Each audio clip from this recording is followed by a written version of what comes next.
사회자님께서 훈련 말씀하셨는데, 훈련이란 참 고통스럽고 진짜 때론 죽을 것 같은 고통이 오는 것 같습니다. 이 말씀을 준비하는 훈련이 정말 한 1, 2주 길게는 3, 4주까지 계속 고민하고 준비하고 공부하고. 공감되시는 형제님 계시면 혹시 한번 꾸닥 여주시면 감사합니다.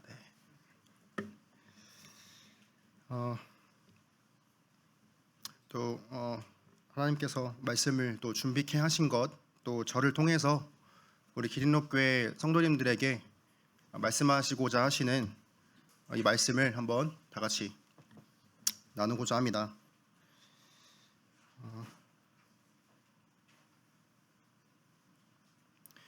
오늘 주제는 예수님은 부활이다입니다. 그래서 예수님은 원래 주제는 예수님은 네모이다에서 오늘의 그 네모의 이제 부활이라는 핵심 주제로 성도 말씀이지만 이제 복음을 좀 이렇게 함께 나눠보는 주님의 부활과 생명 되신 그 복음을 함께 다시 한번 기억해보고 또 배워보는 시간 가지도록 하겠습니다.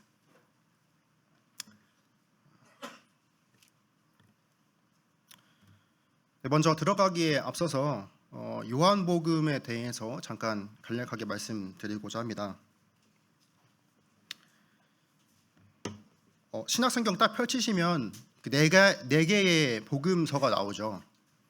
그 중에 앞에 있는 세 개는 마태, 마가, 누가복음 이렇게 세 가지가 나옵니다.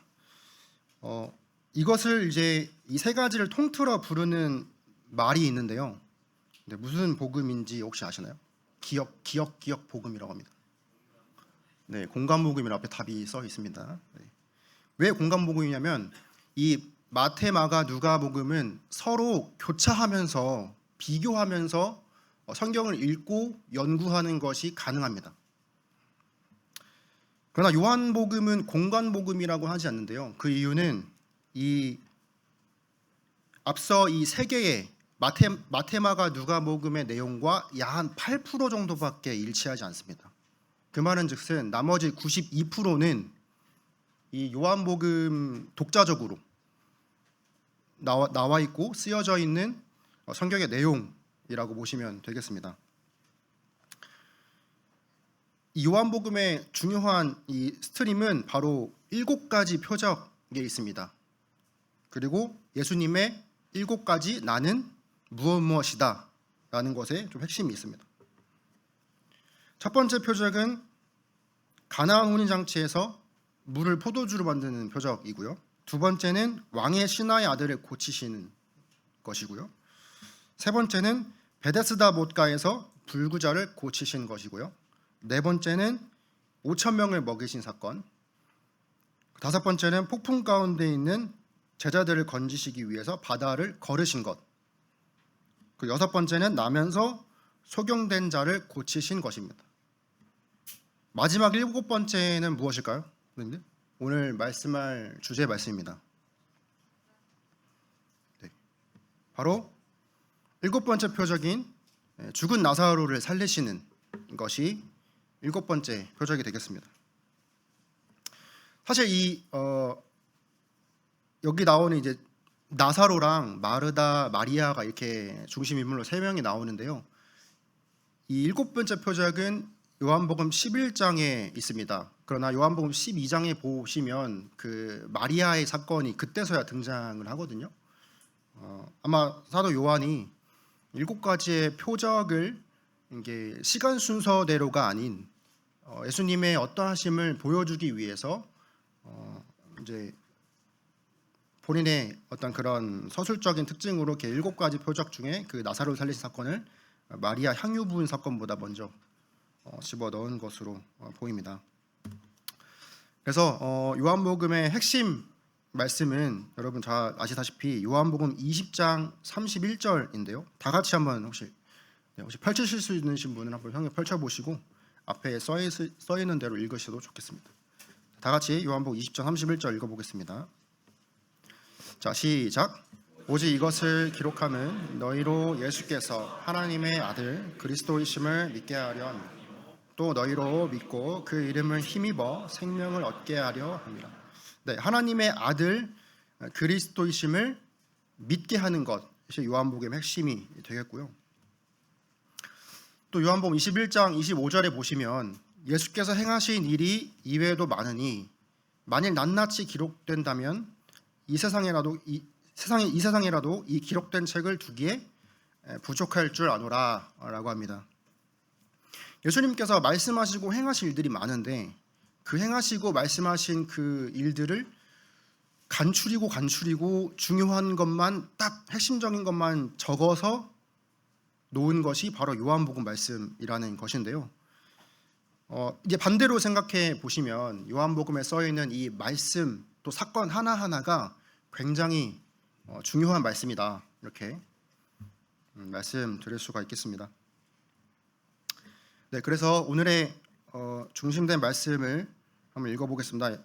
요한복음 11장이고요. 다 함께 25절, 26절 함께 읽어보도록 하겠습니다. 네. 시작. 예수께서 이르시되 나는 부활이요 생명이니 나를 믿는 자는 죽어도 살겠고 무릇 살아서 나를 믿는 자는 영원히 죽지 아니하리니 이것을 내가 믿느냐. 예수님께서 나는 부활이요 생명이니 이것을 내가 믿느냐. 네, 이것이 오늘 우리 함께 중심적으로 살펴볼 말씀이 되겠습니다. 첫 번째 포인트는 하나님의 영광입니다. 우리는 종종 하나님의 영광이 드러나게 해주세요, 하나님의 영광을 위해서 기도합니다 라고 이렇게 혼자든 공중기도든 이렇게 기도를 하곤 합니다. 사실 그 기도는 어찌 보면은 엄청난 고통을 수반하고 엄청난 시련을 가져올 수도 있는 그런 위험한 기도일지도 모르겠습니다. 하나님께서 어떻게 영광 받으시는지는 하나님께서 결정하시는 거고요. 때로는 주님께서 죽음의 비통함까지 가져다 줄 수도 있는 그런 엄청난 기도입니다. 하지만 그 상황을 주신 것에는 다 뜻이 있으시겠죠. 그 하나님의 능력을 믿고 그 기도를 정말로 의지한다면 끝내는 하나님의 영광을 볼 것이고 하나님께서 기도응답함으로 인해서 더더욱 하나님을 알아가게 될 것입니다. 두 번째 포인트는 믿음인데요. 이것을 내가 믿느냐라고 예수님께서 오늘날 또한 우리들에게도 질문을 하십니다. 말씀을 있는 그대로 믿음으로 바라봐야 합니다. 나는 정말 믿는지. 또 이 나사로 사건을 여러분들은 결국을 다 아시지만 그때 당시에 마르다와 마리아의 상황이라고 생각을 해보시면 자기 사랑하는 오빠의 그 죽음, 그 비통함 가운데에서 슬퍼하는 이제 입장을 바꿔서 생각해 본다면 결코 쉬운 일이 아닐 것입니다. 그래서 예수님께서 하나님의 아들이시고 그가 참된 구원자이시고 주님이신 것을 사람들로 하여금 믿게 하는 것이 이 말씀 본문의 목적, 중요한 포인트가 되겠습니다. 네. 그러면 나사로 이야기 한번 이제 본격적으로 들어가 보도록 하겠습니다. 우선 공간적 배경입니다. 이 요한복음 11장 말씀의 전반부의 배경은 이 베다니 마을입니다. 베다니. 베다니가 어디에 있냐면요. 보시면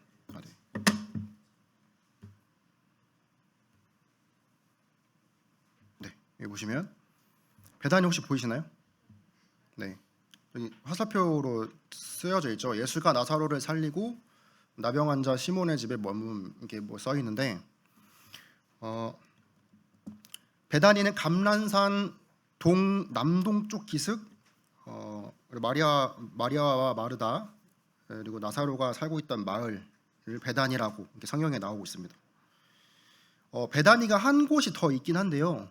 여기 여리고 오른쪽에 보시면 이렇게 요단강이 쭉 이렇게 흐르잖아요. 수직으로 그 건너편 그 옆쪽이 이제 베레아 지역에 베단이라는 마을이 하나 더 있긴 합니다.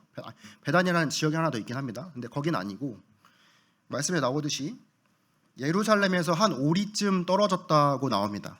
그걸 밀어봤을 때 여기 예루살렘의 옆에 있는 베다니가 공간적인 배경이 되겠습니다.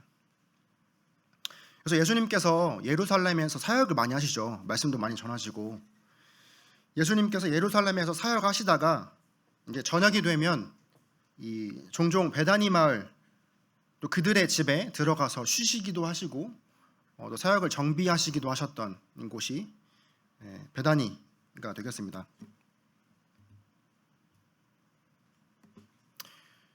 그래서 기독교 교부이자 성경 주석가인 이제 오리게네스는 베다니는 예수의 집이다 이렇게 표현하실 정도로 이렇게 사랑과 애정이 담겨 있는 지역이 되겠습니다. 시간적 배경입니다. 언제 사건이 일어났느냐? 이 나사로를 살리신 이 사건이 예수님의 처형 직전 AD 30년에 이제 수전절과 마지막 6월절 사이에 그 어느 중간에 일어난 사건이라고 보시면 되겠습니다. 수전절이 12월 정도 되고요. 이제 6월절이 이제 3, 4월이라고 하는데 이제 4월 그쯤에 그 어느 중간에 일어났던 사건이라고 보시면 되겠습니다. 이제 뭐 그 뒤에 이어서 이제 산헤드린 공회 장면이 나오긴 하는데 이게 나사로를 살리시고 바로 예수님께서 잡히시고 뭐 십자가에 달리시고 이러냐 또 그거는 확실할지는 모르겠지만 여튼간에 이렇게 텀이 있을 수도 있는 이런 시간적인 배경을 두고 일어난 사건이다라고 봐주시면 되겠습니다.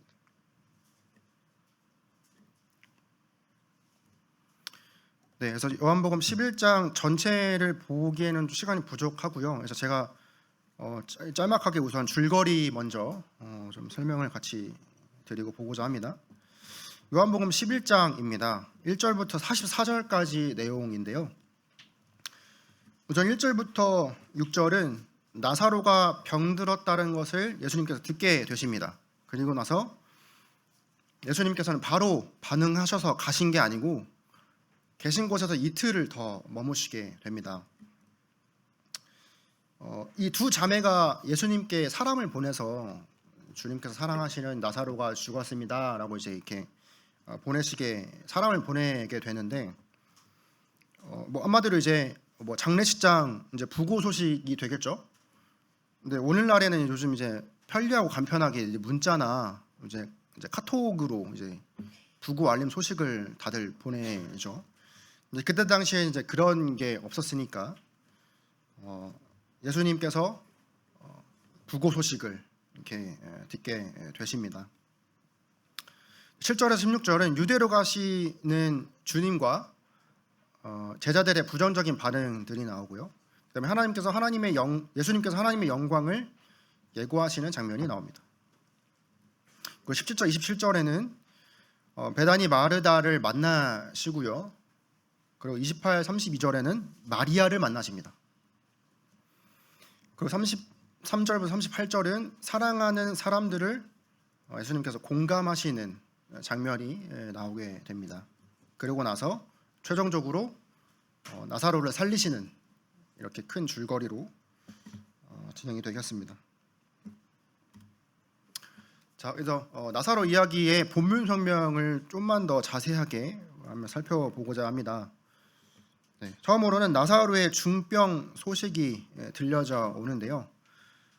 11장 1절에 보시면 나사로를 어떤 병자가 있으니 라고 하면서 이야기가 전개가 됩니다. 그의 자매 마르다와 마리아에 대한 소개도 나오는데요. 그 자매들이 사람을 보내서 나사로가 병들었다 함을 예수께 알리게 됩니다. 말씀을 보시면 그 담담하게 병 소식만을 알렸습니다. 예수님, 당신이 사랑하시는 나사로가 아픕니다. 그러니까 빨리 와주세요라고 하지 않고 그냥 그저 나사로가 사랑하는 나사로가 병들었다고 나오는데요.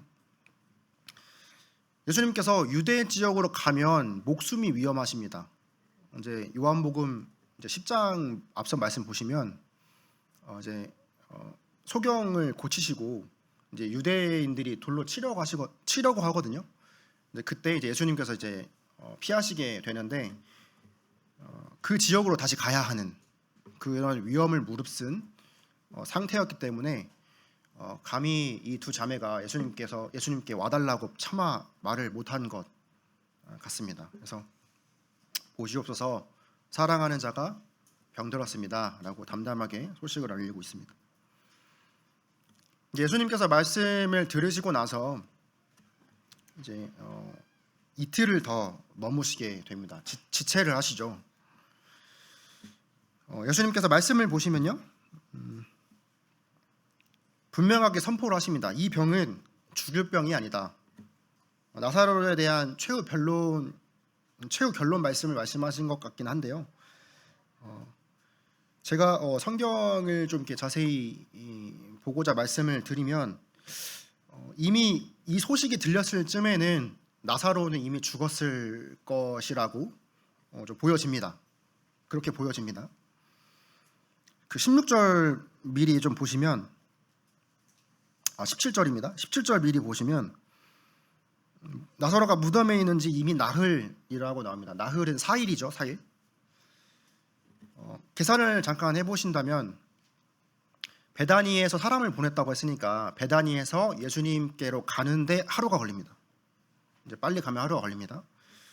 거기에 플러스 예수님께서 그 소식을 듣고 이틀을 더 머무시죠. 이제 플러스 2일 하면서 3일이 됩니다. 그리고 나서 이제 우리가 베다니로 가자라고 했을 때 또 하루가 걸립니다.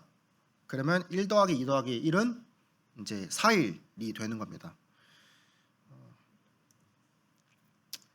그렇기 때문에 이제 17절에 이제 무덤에 있은 지 나흘이나 됐습니다라고 보여지는 것은 이미 예수님께 그 소식이 닿았을 때는 나사로는 이미 가망이 없는 이제 죽은 상태였다라고 보여지는 것이 그런 것으로 이제 보입니다.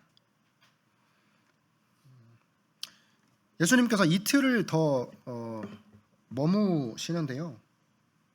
이제 보시면 그리하여서 이제 뭐 의도된 것인지 아닌지는 이제 모르겠으나 나사로가 완전히 죽었다 함을 선포가 또는 확인이 되는 하나님의 시간표로 보시면 되겠습니다. 나사로가 완전히 죽었다는 판단이 내릴 수 있을 정도의 시간이 지나서 예수님께서 도착을 하게 되시잖아요. 그 성도님께서 보통 장례식장 가시면 몇 일 동안 보통 그 조문 계획을 받으시죠? 거기 상 치르시는 분들이 한 3일 정도죠. 뭐 이틀 하시는 분도 계시는 것 같은데 보통 한 3, 4일 정도 하시는 걸로 알고 있습니다.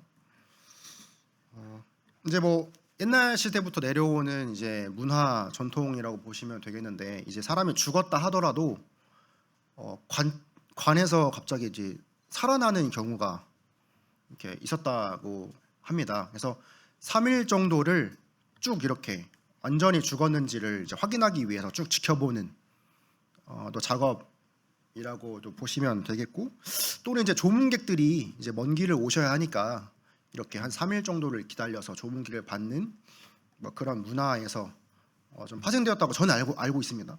네. 그러나 이게 한국 문화에 뭐 비춰보자는 것은 아니고요. 제가 이제 그때 당시에도 이제 현대 의학만큼은 잘 발달되지 않는 그런 약 2000년 전의 상황 배경이다 보니까 제가 간호사인 형제 한 명과 그다음에 의사 형제님 한 분에게 좀 물어봤습니다. 이게 사람에게 사망 선고를 내리려면 어느 때 사망 선고를 내리느냐 이렇게 좀 여쭤봤거든요. 나무위키에서는 그 3가지를 본다고 일단 나오긴 하던데요. 첫 번째로는 동공반사, 이렇게 동공이 이렇게 커졌다 작아졌다 하는지 이렇게 후레쉬로 비춰보죠. 그건 이제 뇌가 죽었나 안 죽었나를 본다고 하고, 그다음에 심음, 여기 이렇게 호흡 하는 이제 청진기로 이제 폐에서 이제 숨 쉬는 소리가 나는지 부분들을 또 진찰해보고, 마지막 세 번째는 경동맥, 이제 심장이 뛰는지, 이제 심정지가 됐느냐, 이제 요 세 가지를 이제 본다고는 하는데요.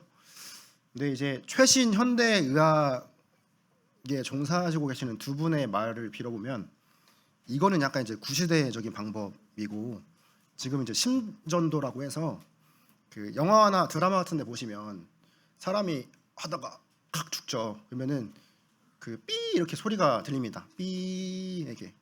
그게 이제 전문 용어로 플랫 현상이라고 하시던데요. 이제 간호사 형제님과 의사 형제님이 두 분이 말이 좀 동일했습니다. 그래서 그 플랫 하면 죽는 거다. 네, 그래서 삐 하면 이제 죽는 거라고 하시는데요.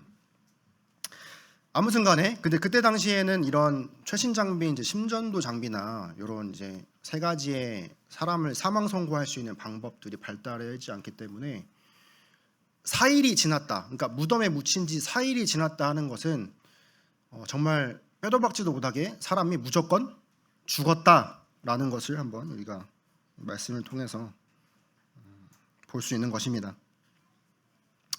그리하여서 예수님께서 하나님의 영광을 예고하신 대로 하나님의 완벽하고 세밀하신 그 시간표대로 나사로가 완전 죽었음을 사람들이 확인하게 되었고, 그때서야 예수님께서 베다니로 출발하시게 되는 것입니다.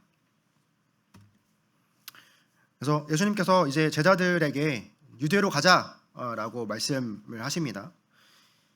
이제 이틀이 지나고 나서 예수님께서 유대로 가자라고 말씀하십니다. 제자들의 반응이 어땠을까요? 제자들의 반응은 부정적입니다. 우리 유대로 가면 예수님은 죽는다. 우리도 무사하지 못한다. 돌로 맞아 죽을 뻔 하였는데 그곳을 어떻게 다시 가느냐. 특히 16절의 그 도마의 말이 좀 가관인데요. 제자들에게 말을 하는데 우리도 주와 함께 죽으러 가자라고 합니다. 근데 이 말이 좀 잠잠케 쓰여 있어서 그렇지, 이제 직역을 하면은 무슨 말이겠습니까, 여러분? 그래, 우리도 예수님과 함께 죽으러 갑시다 이렇게 사기가 떨어지게 만드는 이런 예수님의 말씀, 또 예수님의 그런 리드와 이런 영광을 보고자 하시는 이런 흐름들을 좀 이렇게 가로막는 그런 제자들의 행동을 볼 수 있습니다.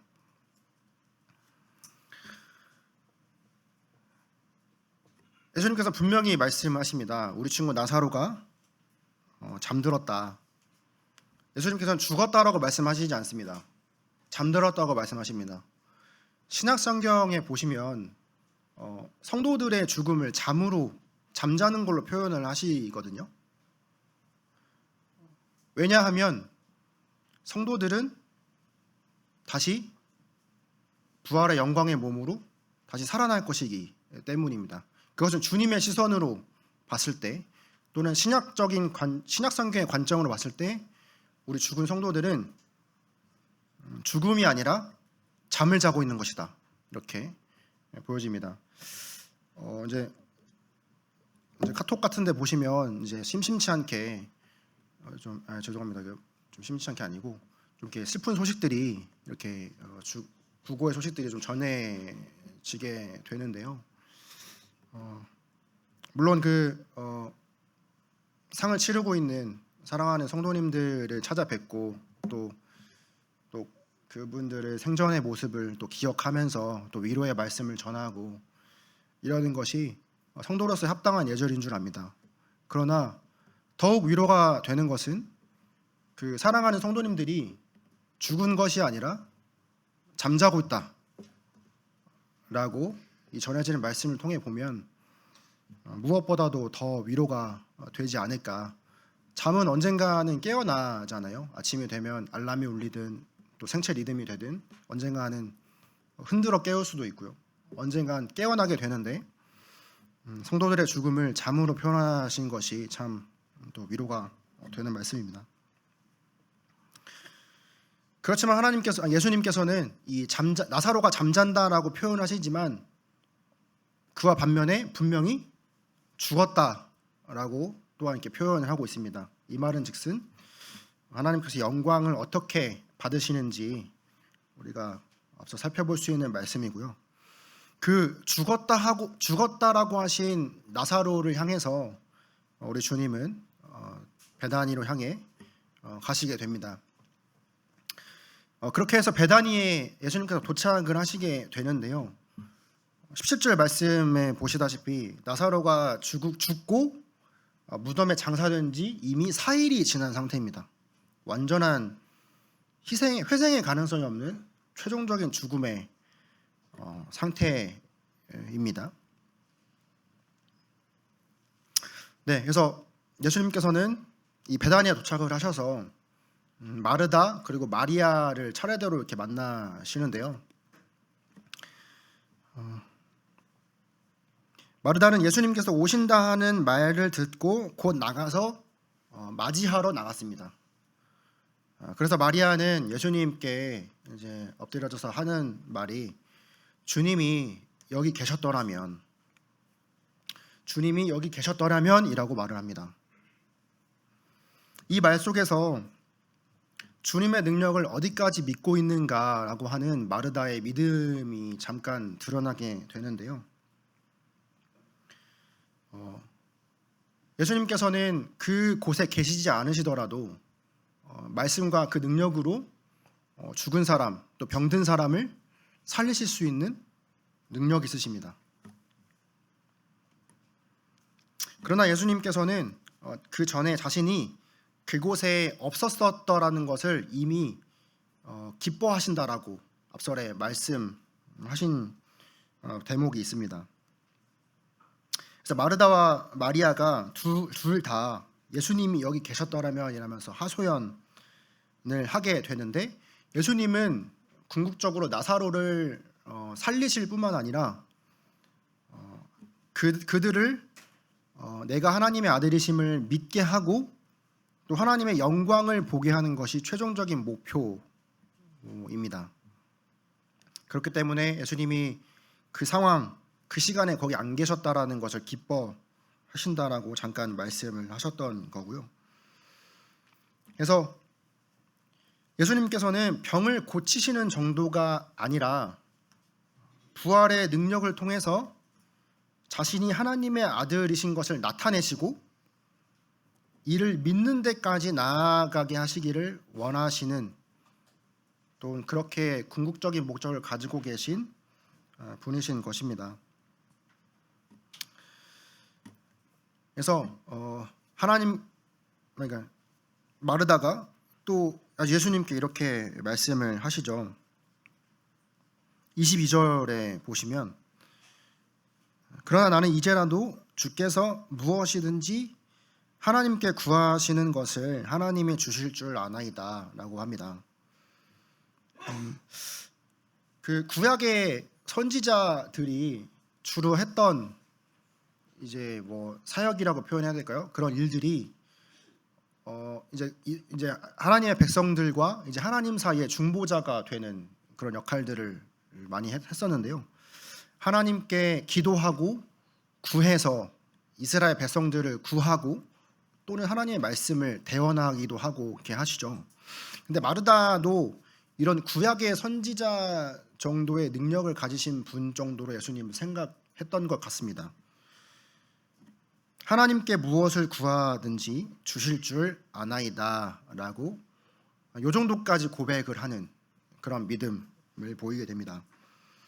예수님은 누구시죠? 네, 예수님은 하나님이시고 하나님의 아들이신 분이십니다. 단순히 하나님께 구하고 짜잔 이게 선물을 주시는 그 정도의 분이 아니시고 예수님 그분 자체가 바로 하나님의 아들이요 하나님 자체이신 것을 마르다는 좀 부족한 믿음을 보이는 것 같습니다. 모든 육체는 다 죽습니다. 심지어 이 살림을 받은 나사로도 다시 죽었습니다. 비록 육체적으로 죽을지라도 이 영적인 생명을 예수님께서 주실 줄을 또 그러한 능력이 있으신 줄을 또 선언하신 장면이 되겠습니다. 여기서 중요한 아까 말씀드렸던 본문 말씀의 주제 말씀에 선언을 하시죠. 25절, 26절 다시 한번 같이 한번 보실까요? 25절, 26절입니다. 다시 한번 읽어보겠습니다. 시작. 예수께서 이르시되 나는 부활이요 생명이니 나를 믿는 자는 죽어도 살겠고 무릇 살아서 나를 믿는 자는 영원히 죽지 아니하리니 이것을 내가 믿느냐. 네. 나를 믿는 자는 죽어도 살겠고는 그리스도께서 다시 오시기 전에 죽은 자들은 이제 다시 살림을 받는다라는 의미가 되겠습니다. 그리고 살아서 나를 믿는 자는 영원히 죽지 않는다라는 말씀은 말씀 그대로 그리스도께서 다시 오셨을 때 살아있는 자들은 영원히 죽지 않는다라는 말씀이 되겠습니다. 여러분 이거를 믿으십니까? 성도님들? 지금 예수님께서 오신다면 우리는 죽음을 보지 않고 그리스도께서 다시 살아 있는 자들은 영원히 죽지 않을 것입니다. 그래서 이제 쉬운 말로 다시 한번 제가 좀 의역을 해본 것인데요. 예수님의 말씀을 다시 한번 이렇게 읽어볼까요? 마르다야, 한번 읽어보겠습니다. 자, 시작. 마르다야, 너는 내 말을 잘 이해하지 못한 것 같구나. 내가 말한 것은 나사로가 마지막 날에 다시 살아난다고 한 게 아니다. 나는 하나님이기 때문에 내 손에 부활과 생명을 가지고 있다. 나는 나사로를 바로 지금 살릴 수 있다. 그리고 내가 지금 살릴 것이다. 라고 하신 놀라운 말씀이 되겠습니다.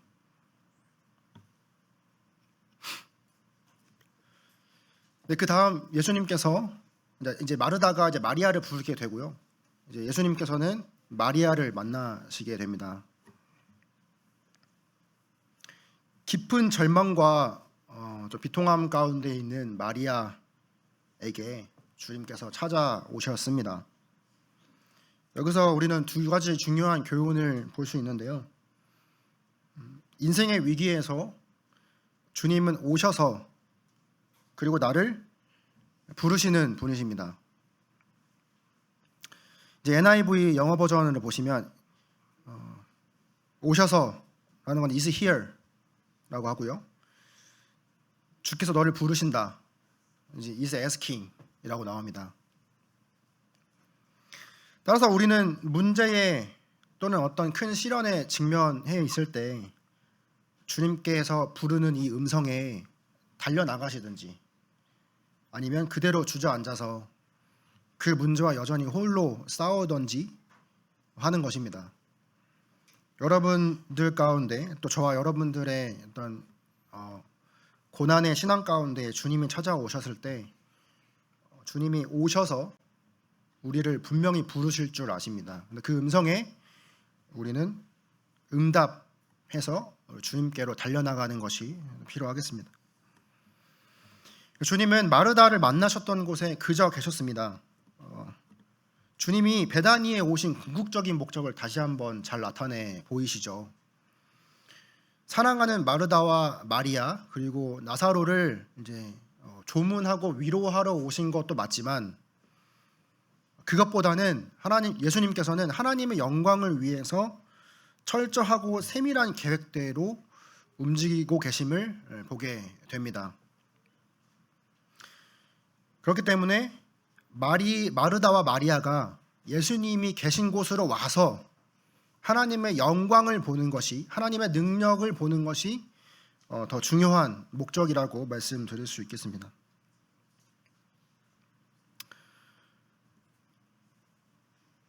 그래서 개인적으로 참 감사하고 묵상이 됐던 장면인데요. 예수님께서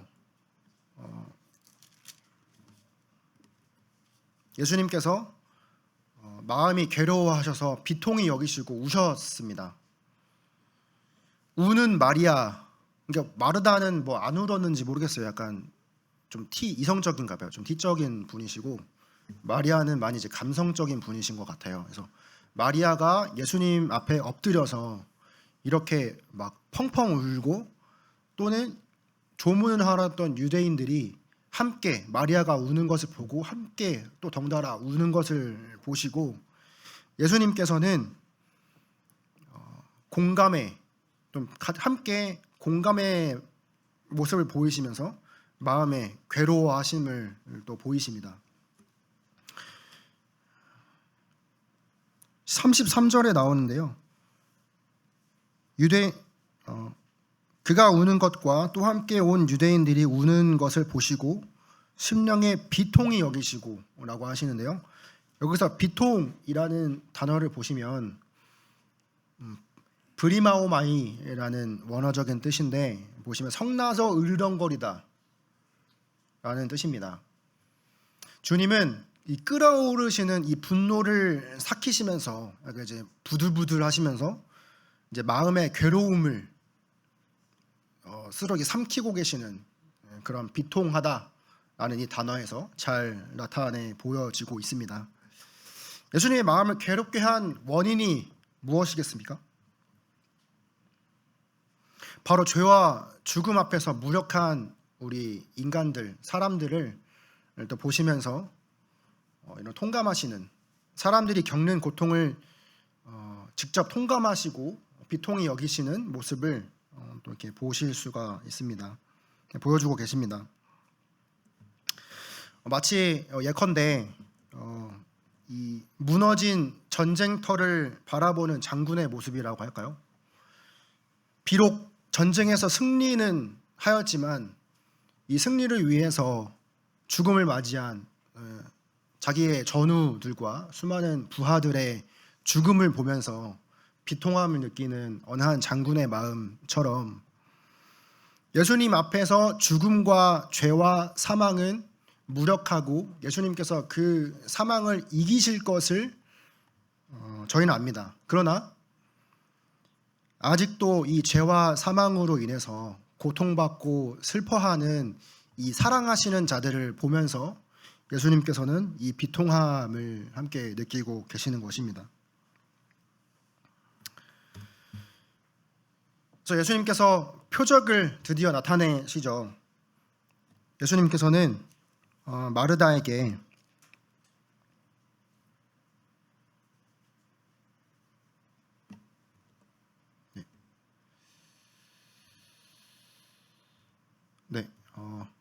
예수님께서는 이제 사람들에게 돌을 옮겨 놓으라고 하셨고 그 명령에 앞서서 누이 마르다가 이미 사흘이나 지나서 시체에서 냄새가 납니다라고 말을 합니다.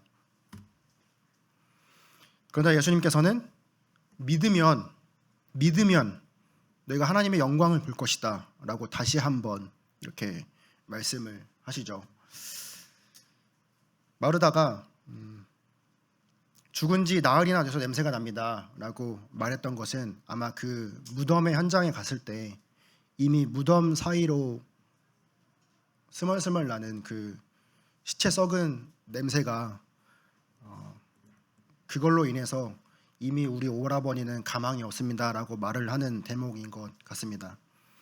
그러나 우리는 주님께서 이렇게 말씀하실 때 이런 후각 너머로 느껴지는 죽음의 냄새, 후각으로 느껴지는 죽음의 냄새 너머에 있는 그 믿음으로 주님의 능력을 바라봐야 함을 또 교훈을 받을 수 있습니다.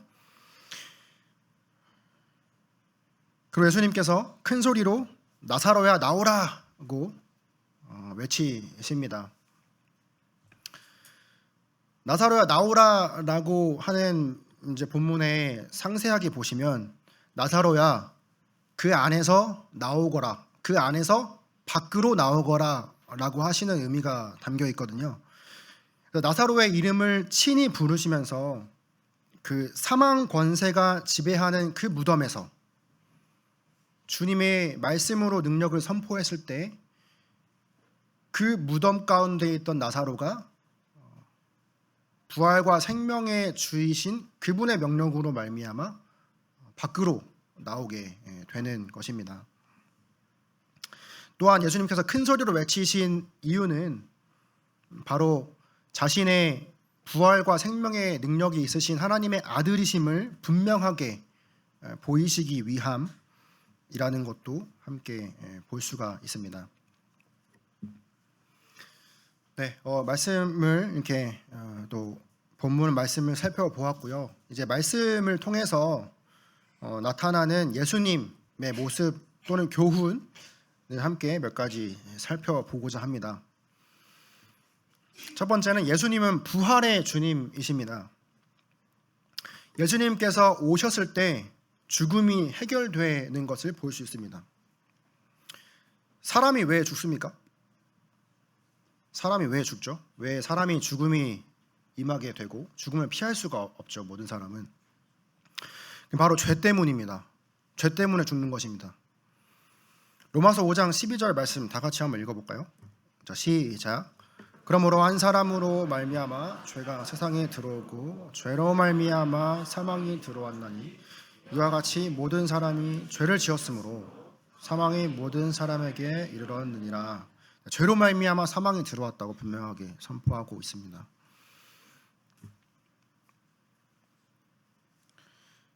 죽음은 하나님으로부터의 분리를 말하고 있습니다. 구원자이신 예수님은 사람들을 이 죄로부터 해방시키시기 위해서, 즉 하나님과 분리되어 있던 우리들을 다시 연결시키고 이 죽음의 상황으로부터 해결하실 수 있는 하나님의 아들이시고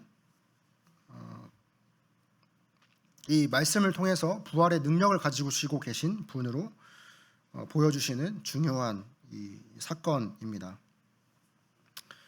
잠시 손 넣어놓고 로마서 1장 4절 한번 보실까요? 로마서 1장 4절 다 같이 한번 잠깐 보시겠습니다. 네. 로마서 1장 4절입니다. 성결의 영으로는 죽은 자들 가운데서 부활하사 능력으로 무엇으로 선포되셨다고요? 하나님의 아들로 선포되셨으니 곧 우리 주 예수 그리스도시니라. 이 부활 능력을 보여주시고 또 예수님께서 부활하심으로 말미암아 분명하게 하나님의 아들로, 그분이 하나님의 아들이심을 선포되었다라고 말씀을 통해 볼 수 있습니다. 다시 요한복음 11장으로 돌아오셔서요. 25절에 보시면 11장 25절 예수께서 이르시되 나는 부활이요 생명이니 라고 말씀하십니다. 예수님은 부활이실 뿐만 아니라 생명이십니다. 요한복음 20장 6절에 보시면 이 첫째 부활에 참여하는 자들은 복이 있고 거룩하다라고 말씀하십니다. 첫 번째 부활하는 자들은 영광스럽고 또 은혜로운 부활입니다. 그러나 두 번째 부활은 이제 심판과 지옥을 위한 형벌의 부활로 나오는데요. 즉 모든 사람은 부활을 합니다. 중요한 것은 이 부활이 이 생명의 부활이냐라는 것인데요. 예수님께서는 부활이실 뿐만 아니라 이 생명 되신 주님이시라는 것에 다시 한번 감사가 되었습니다. 베드로전서 1장 3절에 보시면 우리 주 예수 그리스도의 아버지 하나님을 찬송하리로다. 그의 많으신 긍휼대로 예수 그리스도를 죽은 자 가운데서 부활하게 하심으로 말미암아 우리를 거듭나게 하사 산 소망이 있게 하시며 라고 말씀하고 있습니다. 그리고 그 다음은 나는 믿는가입니다. 11장에서 계속 믿음을 강조하시죠. 이는 너희로 믿게 하려 함이라. 그리고 이것을 내가 믿느냐? 내 말이 내가 믿으면 하나님의 영광을 보리라. 아버지께서 나를 보내신 것을 그들로 믿게 하려 함이니이다 라고 합니다. 신앙의 길에 있어서 우리 주님의 말씀을 온전히 신뢰하지 못할 때가 또 종종 있는 것을 제 스스로도 보게 됩니다. 또한 주님은 나사로의 확실한 죽음 앞에서 그 어떤 것도 가능성이 없는 이런 상황에서도 믿음을 통해 하나님의 영광을 드러내시는 부활과 생명의 주님이십니다. 그래서 하나님을 전적으로 믿는다는 것에 대한 나의 신앙적인 태도를 다시 한번 돌아보게 되었습니다. 마지막으로 예수님은 인격적이신 분이라는 것입니다. 예수님께서 눈물을 흘리시더라라고 나옵니다. 이제 NIV 성경을 보면은 Jesus wept. 예. 창조주께서 눈물을 흘리셨습니다. 이 절망 가운데 찾아오신 또 분이시기도 하시며 우리의 연약함을 체휼하시는 분이십니다. 여기서 체휼하다라는 뜻에 좀 정확하게 좀 제가 찾아보았는데요. 자세히 찾아보았는데요. 쉼파데오라는 이 단어란 뜻에서 함께라는 쉼이라는 단어와 이제 고통을 체험하다라는 이제 파스코라는 이제 합성어가 이제 체휼이라는 단어가 되겠습니다. 함께 고통을 체험하신다. 함께 고통을 체험하시는 분으로 주님께서 말씀을 이렇게 하시는 것을 통해서 인격적인 예수님으로 좀 감사하게 또 말씀을 볼 수 있었습니다. 네, 이제 마무리를 하겠습니다. 우리가 예수님께서 이 땅에 오신 진짜 목적, 하나님의 뜻인 십자가의 고난이 이제 예수님께는 닥쳐온 이런 상황에서 죽은 나사로 그 작고 작은 베다니 마을로 예수님께서 찾아가셨습니다. 예수님의 죽음을 앞두고 정말 중요하게 말씀하고자 하시는 그 핵심은 무엇이었을까요? 우리는 이 죽은 나사로를 살리신 이 예수님의 표적을 보면서 첫 번째로는 이 마르다의 신앙을 좀 결론적으로 반성할 수 있게 됩니다. 기독교는 부활 신앙이라고 해도 과언이 아니죠. 부활이 없다면 우리들은 세상에서 제일 불쌍한 자들이라고 바울은 말을 하고 있습니다. 부활이 없다면. 그러나 마르다는 단지 예수님께서 구약의 선지자 정도만 그런 능력이 있는 사람처럼 예수님이 진정 하나님의 아들이심을 참으로 알지 못했습니다. 무지함이 불신앙이듯이 오늘을 살아가는 우리들도 예수님께서 하나님의 아들이심을 분명하게 믿는 그런 신앙 가운데에서 하나님의 아들 예수 그리스도께서 또한 부활이시고 생명이신다는 것을 확실히 아는 믿음 가운데에서 살아가야겠습니다.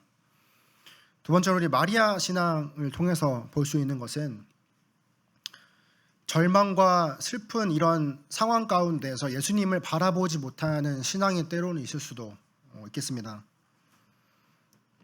뭐 각자 성도님들께서 처한 상황이 다 다르시겠지만은요, 우리는 때로는 이런 상황 가운데서 예수님을 바라봐야 합니다.